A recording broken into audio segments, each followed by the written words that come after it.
Today, celebrate all saints of the Seraphic Order, the Franciscan Order. Beginning of November, All Saints' Day. We celebrate all saints of every religious order, lay people, married people, people of all walks of life, saints who live for God and then strove to be as holy as they could be. And today, we celebrate the Franciscan saints who were canonized or are very, very holy people. And we know there are a lot of Franciscan saints, maybe more than other Franciscan orders. There's just so many you can call. We have a big fat Franciscan saints book with all the servants of God and blesseds and saints, canonized saints of the Franciscan Order, and there's a saint for every day, and it's not exhaustive, of course. Many more could be added to it. The Franciscan Order is like a saint-making machine, factory, you could say. All religious orders are saint-making factories.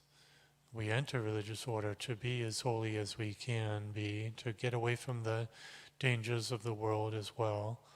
But one of the motivations should be to be as holy as we can. I think to strive to be a saint is kind of demoralizing. You know, we look at the saints and how all the austerities they did, the amazing things they did. So we say, wow, I can't even get close to that, and can be discouraging. But if we just strive to be as holy as we can be, as holy as we are individually called to be, and then see what happens. Mother Angelica said that once, if you want to do something great for God, and you think He's calling you to do it,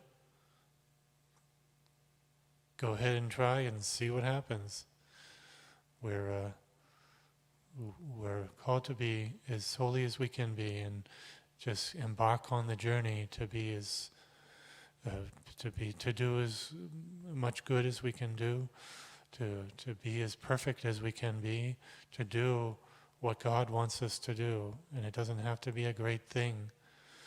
Just do what we should be doing, our duties of the day, as best we can do, always relying on the grace and help of God to bring it to successful completion, to be the best person we can be all day long. And then, sometimes we'll be amazed at what we can do, what God does through us. And that's really but the foundation of all is humility. This is probably why the Franciscan Order has so many saints, is because of humility.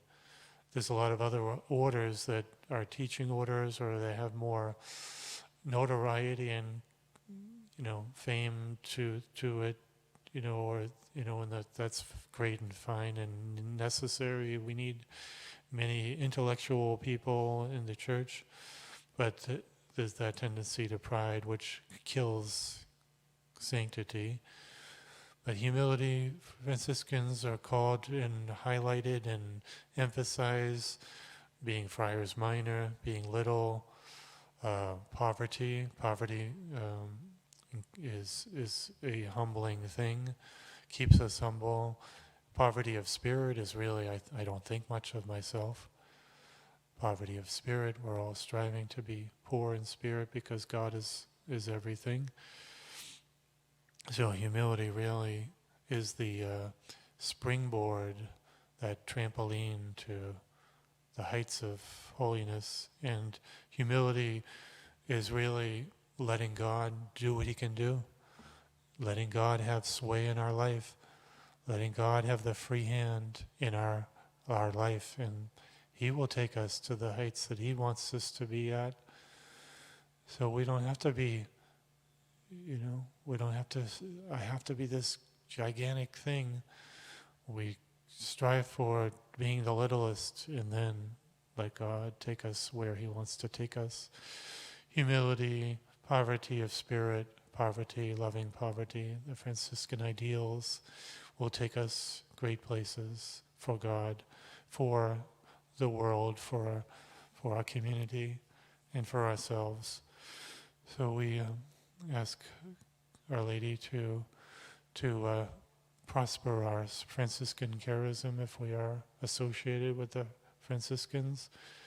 Help us to be as holy as we can, strive for perfection, to please God, to do what He wants us to do, to let Him be totally in control of our life, to make us what He wants.